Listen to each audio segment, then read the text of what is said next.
Oh my god, guys, hello! Finally here, episode 5 of Vindland Saga, season 2. This episode kicks ass, dude. It kicks ass. There's no fighting in it. But it kicks ass on a psychological level. I love this episode. I was waiting for this moment. Finally. So in this episode, we take a break. We take a break from Thorfinn and Einar and on the farm of being slaves, and like when we got that scene of Canute. This is the Canute episode, the episode I've been waiting for, to see what Canute's been doing in the years after the death of his father. Yes! I normally wouldn't use these words to describe anything because they're cringe and gay. But this episode was fire, dude. It was dope, alright? Oh, God. Yeah, cringe. Also gay. The big gay. But this it was just so good. There were so many good things in this episode. All right, so we finally get to this is Canute now. He is a changed man. He is a Billy badass now. He has a army backing him, and he is making moves, doing lots of things. Now it's explained where Canute has been since the situation with Askeladd and his father. He's been gaining tons of influence within the army and within the Viking world. He is now not technically king. He's not king yet in this scene. After when this episode's done, he is king essentially. But he's been gaining influence, gaining power. He's been taking his army, running it through England. Right now, we're where the story takes place here. We're in Mercia, the kingdom of Mercia. Now, the events in the real world. Listen, I know I didn't really extrapolate this at all in any of my other reviews. But remember that this show is, fiction. Lots of characters and events are being embellished. So I'm not totally certain about what's actually, if any of the events that are happening here are actually real, or happened in our history. There's certainly being, exaggerated upon, right? Not everything's, it's definitely characters too. So Thorkel's also been on Canute's team this whole time. Canute's and Canute's gonna be flexing his giant nuts in this episode a lot. And we get to really see how he's been gaining power and the path that he's taken. Aptly titled "The Path of Blood." It's the things that Canute has been doing in order to become king are not nice. He's taking the complete opposite role. He's basically the parallel of Thorfinn. They have the same dream. We know this. They want to unite and make peace on Earth, essentially. Canute's taking a different way, a different path onto that dream. Thorfinn's going to be going the opposite direction. I'll just, sort of a spoiler, but maybe you guys could have, think of that up. If you remember his dream to find Vinland, create a land where there's peace. Canute wants to do the same thing, but he's going to be doing the more evil route of that by killing everyone and becoming ruler and uniting everyone that way.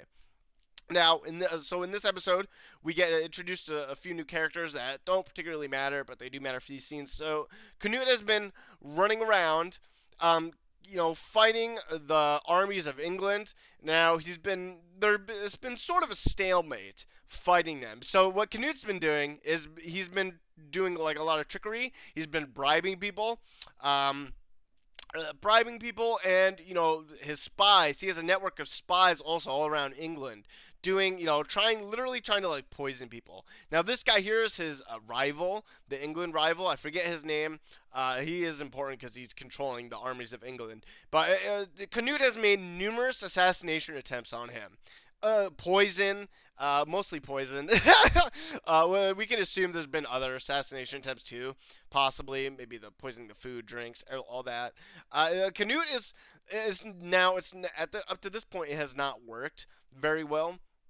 But Canute is still he still has monstrous amounts of power. So he's just essentially in this episode he just keeps doing what he's doing until it eventually works. Now as a strategy for for Vikings, for people, I'm not sure whether poison's used a lot or how the populace would see Canute's actions as a king using poison to kill your enemies instead of on the battlefield.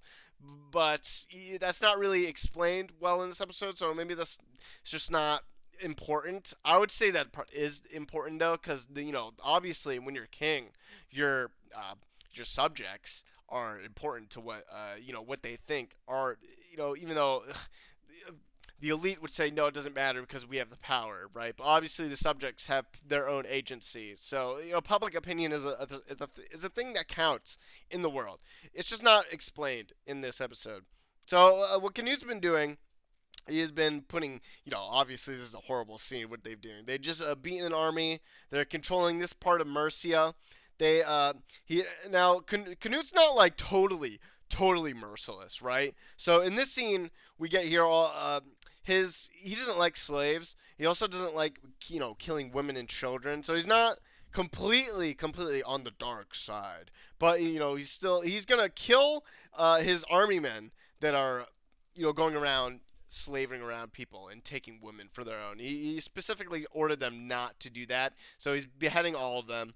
So he's still like ruthless. Like his word is law, which is good. So he's a strong king. Canute is like not the same little boy. Now we get through these parts of these scenes. We get to meet Floki again. Floki is all in the Yoms Vikings. They're all in on Canute. They do whatever he wants. Basically, they all see him as king anyway. Floki's gonna have a weird situation that comes up much later in this arc and the next arc. I won't spoil it. He is very important. And we all, if you've seen the first season, Floki is he's the leader of the Yoms Vikings. So he has lots of political power of his own, and he has pretty much his own standing army that he can control. He's not king, but he's still under the control of Canute for now. I'm basically alluding to the betrayal of Floki. That'll come later. I'm sorry about spoiling that, but we all Floki's been He's that kind of guy. We know that he's a villain, but that stuff comes way later though. So in this scene, we just get like Canute's flexing his nuts and his powers. Like, all right, Floki, I need you to go do these things for me. Anyway, we get a nice funny scene with Thorkel here. There's no real fights. Thorkel still on the Canute team. If you remember the arrangement they had, Thorkel wanted to basically fight everyone and do whatever he wanted, and he wanted to see where Canute would end up basically. But if Thorkel doesn't deem Canute worthy, then Thorkel's gonna kill him, and Thorkel has that power. He's the strongest warrior in the land of the Vikings, and just probably here in England too. Anywhere, he's just you can't beat him. The only person who could is Thorfinn, the only one who could match him in any way possible. And even then, Thorkel could probably still kill Thorfinn. Yeah, that's just how strong he is. Anyway, he's really mad. We get into a situation where Canute has retreated from the enemy for a special purpose, saving the lives of his men, where he believed that we wouldn't win this battle. So we're going to try a different strategy. Thorkel, obviously upset. He's like, no, obviously we'll just crush them to death, all of them. Canute basically puts Thorkel in his place, stops him from doing anything. Thorkel is begrudgingly accepting Canute as a man of worth. But in Thorkel's own way, he's very mad about everything. Now, we get to we're gonna skip around. We get to this nice scene here. This is where Canute is gonna be flexing those giant balls of his. Here's an enemy of Mercia, a lord. He has come to Canute with the promise of here's some money. Please leave. As if this has worked at all ever, for England, right? We know things about this in the past. Giving money to your enemies isn't a proper strategy for the long term. Now, this is where Canute's gonna use this to his advantage. Oh, you're giving me money? 4,000 is not nearly enough. Not nearly. This is an insult. And he's going to use this. He's going to use this man here. I forget his name. He's also offering him more than 4,000. He's also offering him 8,000. So 4,000 now, 4,000 later. Canute is going to use this man. He is technically, this man here, I forget his name, this lord, is betraying his king, the king that is the rival of Canute right now. and he's gonna use this. Canute's very smart, so he can like, you know, use his words and charm to manipulate basically the people he needs to manipulate to do what he wants. Obviously, he's gonna manipulate this man into, instead of giving me this gold here, you're gonna give me gold anyway, but I'm gonna use you. You're gonna poison your king, and and then I will leave Mercia alone. Now, in retrospect, this is a crazy plan. Using the England King's lords to kill him, the trust of those people. This is a lot of things could go wrong here using that, but he's using like his charms and words to describe that. Oh, you've already betrayed the king by coming to me here offering me money. So you might as well just do this for me. And he doesn't really actually go along with it. So Canute has to show him. He has to flex his nuts just a little bit more. Like, oh, that didn't go through with you. Okay, let me just unzip my pants here. Let's take you outside. We're gonna take you outside. We're gonna show you. I'm gonna show you what's gonna happen if you don't do what I want. Canute has set up a bonfire. This is like Lord of the Rings, literally. He set up this bonfire in this area. It's huge, and they're gonna light it. They're gonna light this massive bonfire. Show it to him. Now, as this bonfire, all the smoke, it's a beacon. All the smoke goes up. Confused. What's happening? Why are you lighting this beacon? This is crazy. What's the meaning of this beacon? Why is it happening? Look! Oh, other beacons are going up. Smoke from over there. It's very Lord of the Rings. Oh, now smoke over there. Oh, interesting. Why? What's happening? What does this mean?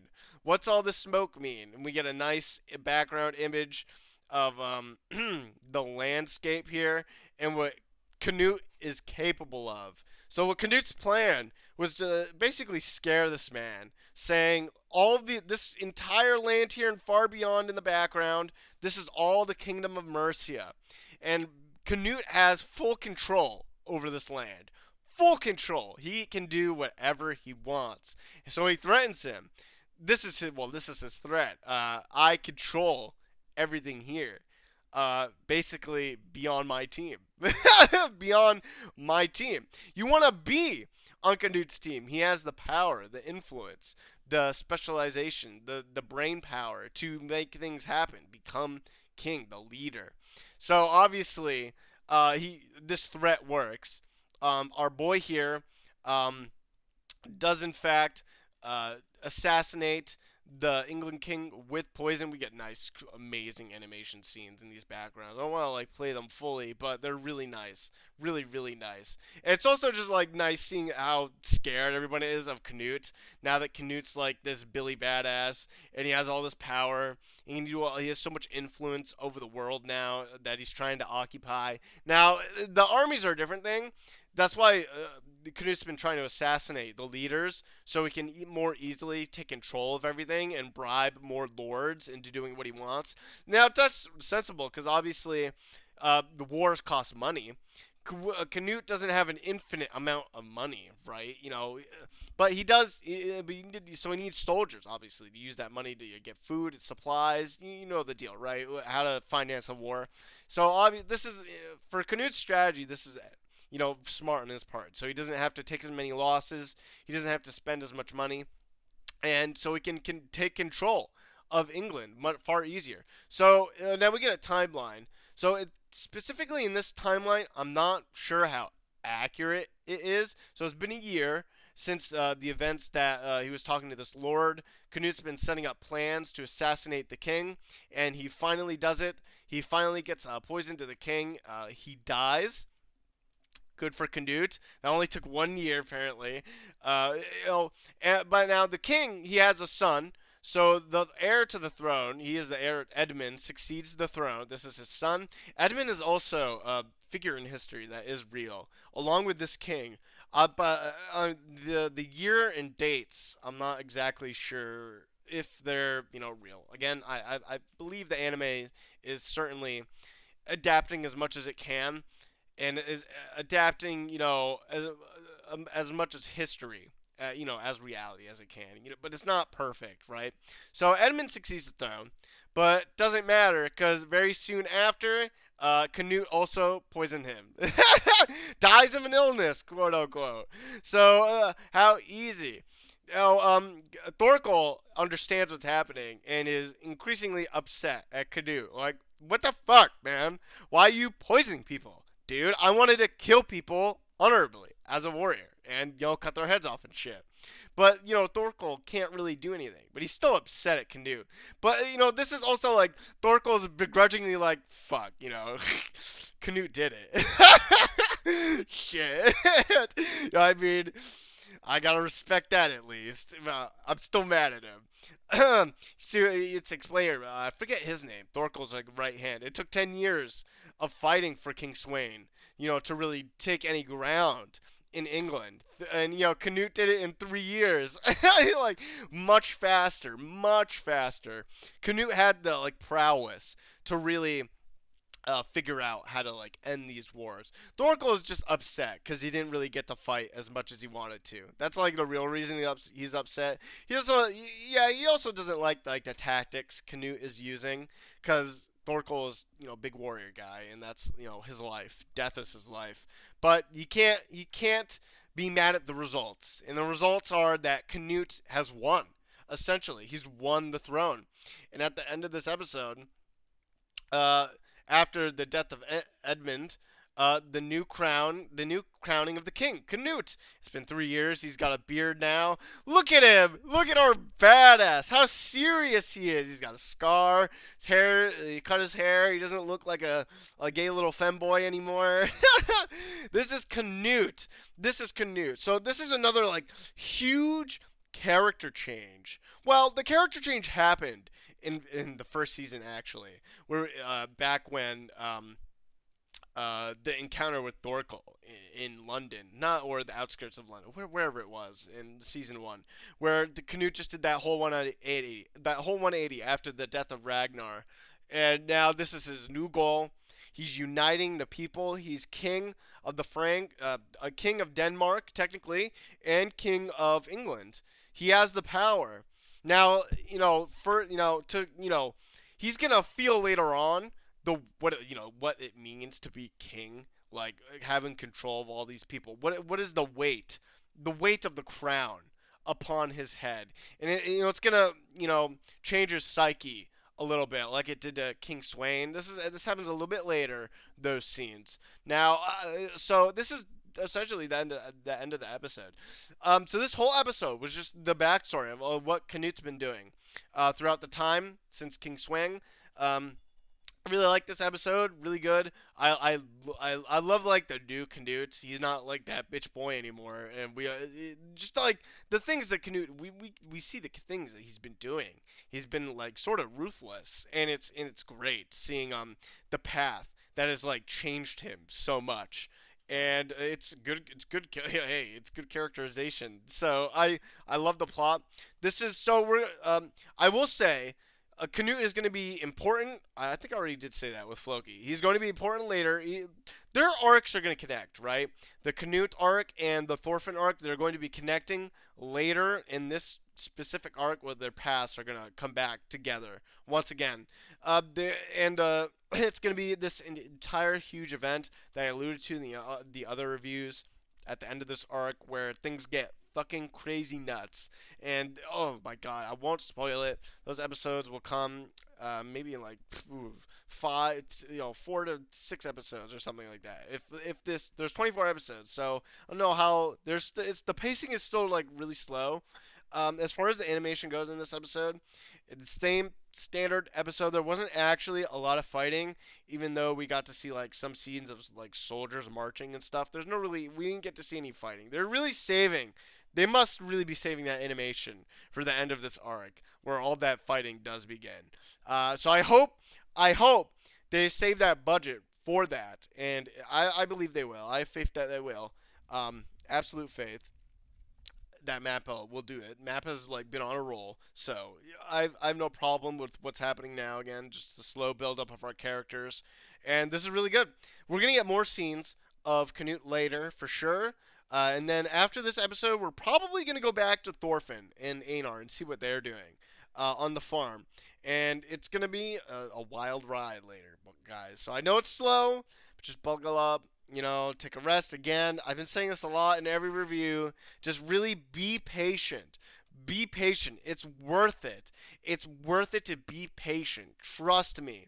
Trust me, please. All right. Anyway, I still love this series. It's amazing. I love Canute. I think I'm done rambling. This was a good episode. So I hope you guys liked it. Hope you guys liked this video. You guys have a nice day. See ya.